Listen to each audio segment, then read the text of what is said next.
স্বামী যখন বন থেকে ফিরবে তোমার স্বামীর একটা সালাম দিবা, বলবা ঘরের দরজার চৌকাঠটা যেন তোমার স্বামী পাল্টে দেয়। সৈয়দনা ইব্রাহিম ওনার ছেলে ইসমাইল দেখতে গেলেন। সৈয়দনা ইসমাইল বাড়িতে নাই, বনে গিয়েছে শিকার করার জন্য।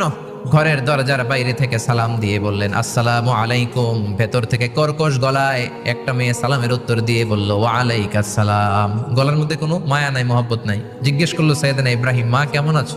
মেয়েটা কয় বেশি সুবিধার না। তোমাদের খাওয়া দাওয়া কেমন চলে? ভালো না। তোমার জামাই কই? বনে গেছে। এবার মেয়েটা বলতেছে আমনে কেডা? সৈয়দনা ইব্রাহিম বলে আমি কে চিনবা না?